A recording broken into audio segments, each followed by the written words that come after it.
And welcome back, it's Goalers, to another info vid. This is in the basics range, so this is basics 3, and we are looking at players and staff. Okay, let's get started then. So we go to the first tab. This is the training tab. So under club, you're going to hit training, and we're going to look at all the assignments that have been that you can give to your players. So here's your squad list. Okay, and squads have got a limit on them imposed by the board. So the minimum you can have in your squad is 17 and the most you can have is 29. Okay, so this is my squad in all their glory. And across here, this is the training technique that I've employed for each player, and they are unique because each player is unique. So if we go into a player, so for example, Sarkozy, he's gone up 1 rating. So if we look at him, then we can. So Sarkozy, I've recently purchased him, so his estimated value is going up already, which is good. And his fixed attributes are the most important, but it looks like his tradable skills, which we're interested in, has gone up. So he was a weakling. It still is a weakling. So I put him on a weight training regime, and that boosts concentration, which is up by 6%. That's a good increase, and he's up 2% on his overall strength. Cool. So you can quickly improve a player's skills and obviously their worth. The more training that you do with them. Cool.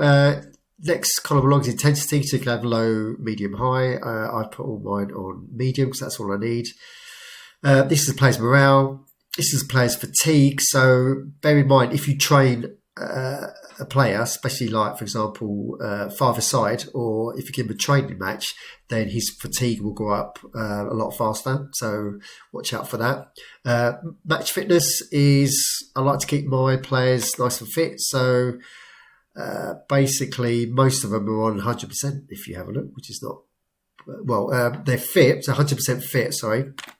I've got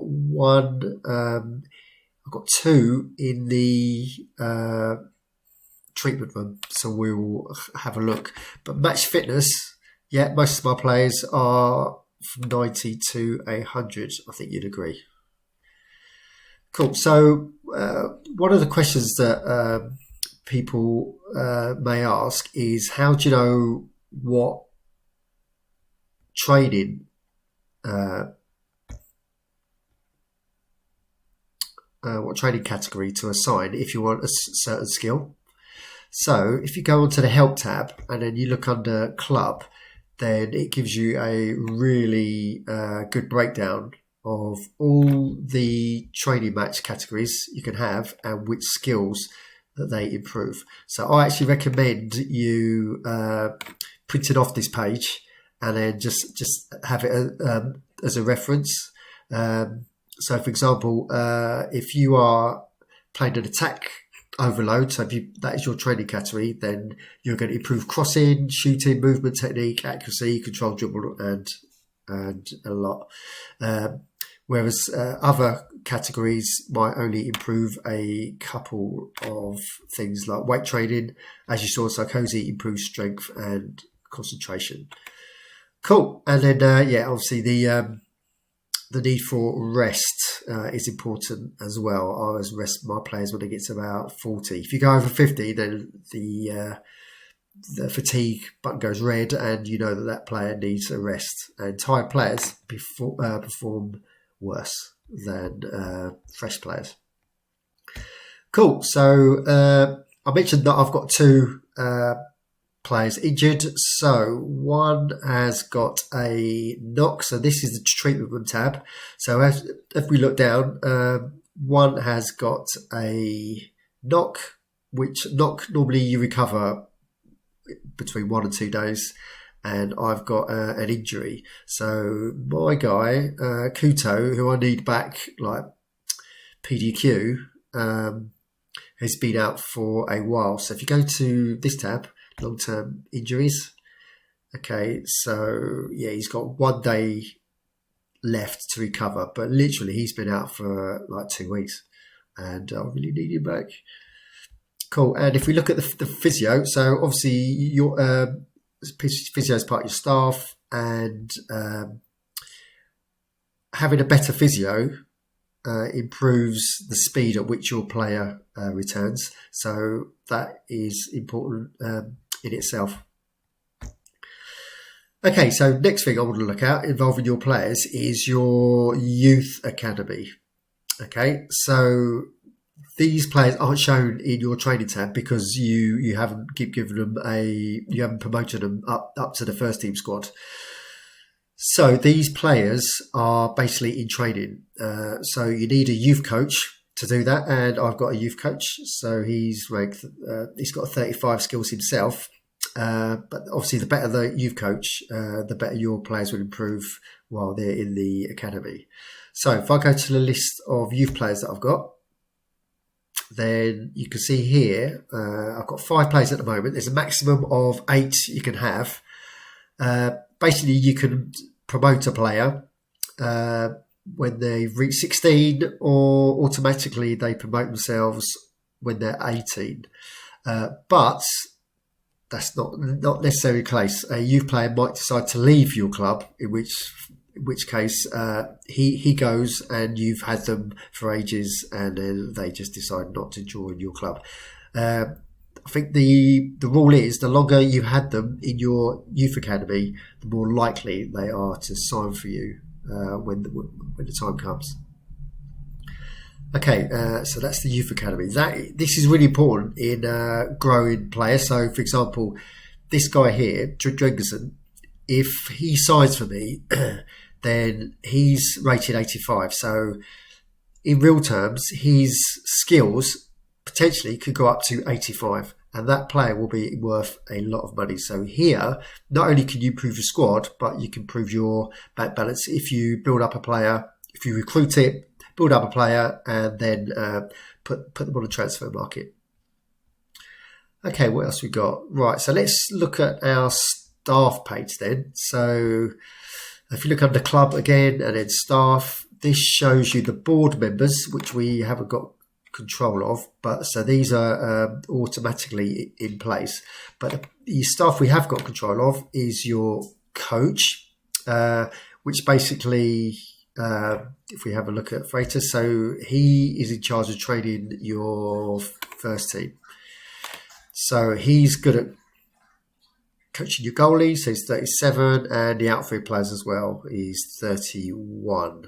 Okay, so as again, it's really important to get a good coach, so your first team players can improve.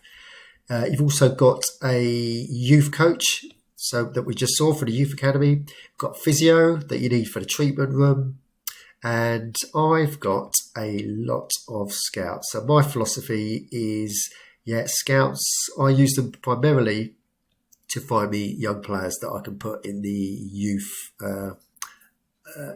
academy.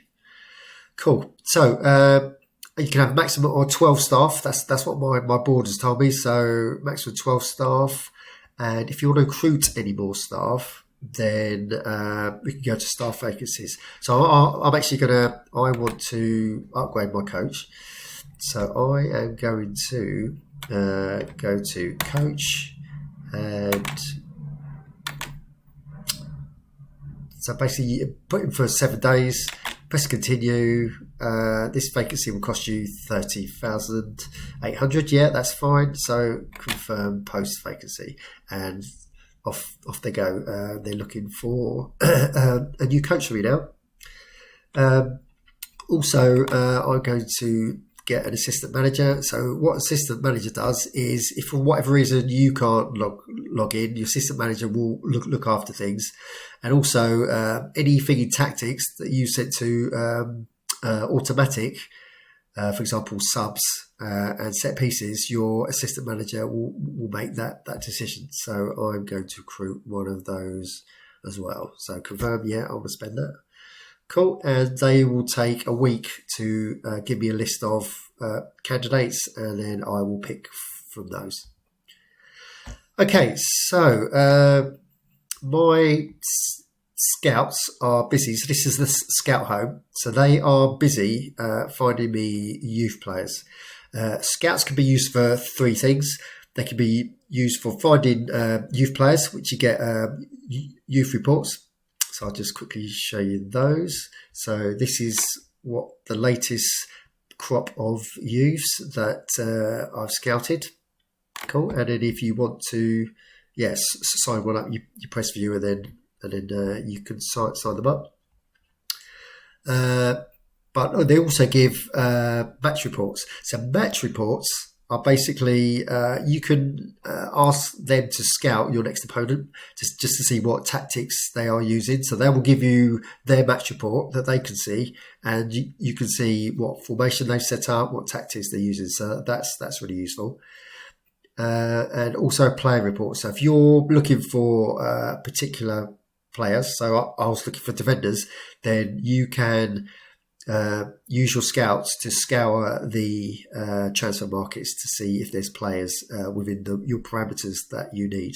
So they're really useful. That's why I've got so many of them. And the last bit I want to talk about, is basically the help tab. So anything you need is in there. So the most information you're going to find to do with this video is going to be what's under the club tab. Cool. So if you have a look under there, talks about stage of attendance, developments, your staff, okay, staff fees, staff recruitment, staff attributes. So I would recommend you reading those. Okay. So I think that's the end of this video. So guys, subscribe if you like the content, and smash the likes. Any questions you've got on what we covered, stick in the comments below, and I will get back to you. Thanks for watching this video.